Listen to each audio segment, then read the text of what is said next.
Bonjour et bienvenue dans cette vidéo où je vais vous montrer un rabattage élastique simple, simple à faire, simple à apprendre et ensuite parler un petit peu des avantages et des inconvénients de ce rabattage. Je tricote comme d'habitude avec mon fil dans la main gauche, mais ceci ne change rien sur le principe du rabattage. Vous pouvez faire exactement la même chose si vous avez l'habitude de tricoter avec le fil dans la main droite. Donc pour commencer, vous tricotez une première maille à l'endroit et une deuxième, comme vous le ferez normalement.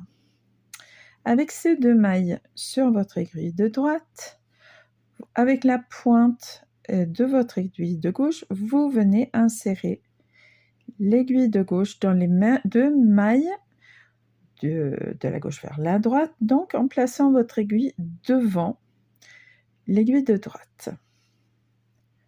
Et vous tricotez ces deux mailles ensemble à l'endroit. Maintenant, vous avez donc une maille ici à droite. Donc vous tricotez encore une maille.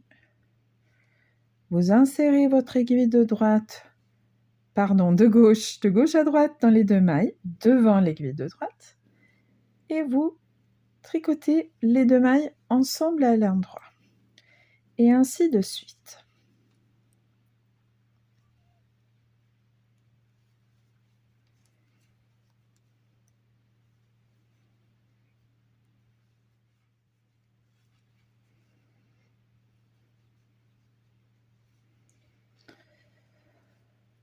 Donc on peut déjà voir là que ce rabattage est effectivement très extensible. Et là réside son plus grand avantage, donc dans sa simplicité d'une part et dans son élasticité d'autre part. Donc c'est un rabattage que j'utilise très souvent pour rabattre par exemple le bord d'un châle qui ensuite sera bloqué, parce que quand on va tirer sur le bord, vu que chaque maille en fait dans ce rabattage aura été tricotée 2 fois, on a incorporé du fil en plus qui permet au bord de s'étirer très très bien. Donc ce sont les avantages de ce rabattage, mais quels sont les inconvénients? Eh bien ici par exemple, je pense défaire ce rabattage et faire un rabattage classique, parce que je suis en train de tricoter un échantillon et je ne souhaite pas faire gondoler ou s'étaler le bord supérieur, le bord du rabattage. Ce qui risque d'arriver, on voit un petit peu cette tendance déjà là, mais ça va se renforcer si je rabats toutes les mailles de cette manière. Sinon, c'est vraiment une méthode facile, et donc facile à la fois d'exécuter et d'apprendre.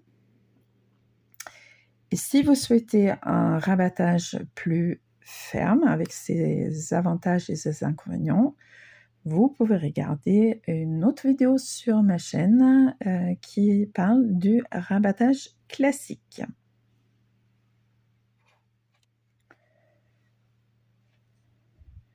Donc, je vais essayer de vous montrer comment je démonte ce rabattage, puisque c'est ce que je veux faire. Donc le fil rouge est peut-être pas idéal. Vous voyez là, vous avez les deux mailles que j'ai tricotées ensemble.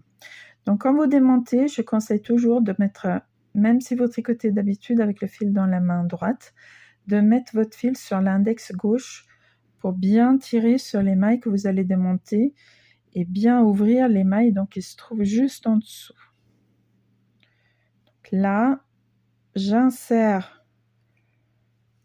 mon aiguille à nouveau, donc de gauche à droite, dans ces deux mailles rabattues ensemble, ou tricotées ensemble plutôt, qui se trouvent sous la maille sur mon aiguille de la main droite. Et je sors ainsi mon aiguille de la main droite, et les deux mailles sont tranquillement sur l'aiguille de la main gauche.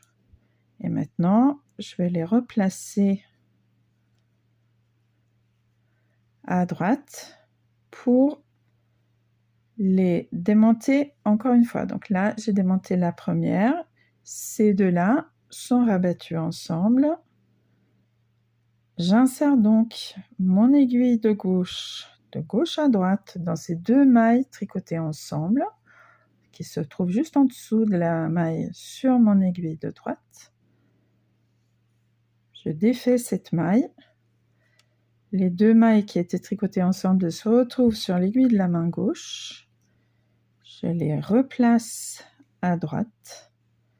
Celle-ci, la première ici, je la détricote tout simplement. Donc là, je vais démonter. J'insère mon aiguille dans les deux mailles tricotées ensemble, juste en dessous de celle-ci.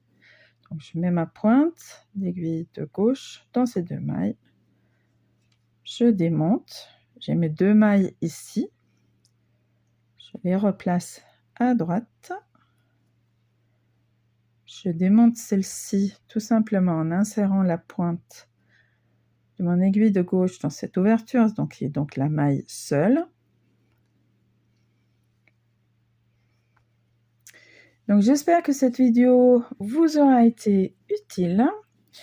Dites-moi dans les commentaires si vous connaissiez déjà ce rabattage, si vous aimez l'utiliser et dans quel type de projet vous trouvez qu'il est le mieux approprié. Je vous dis à très bientôt. Merci. Au revoir.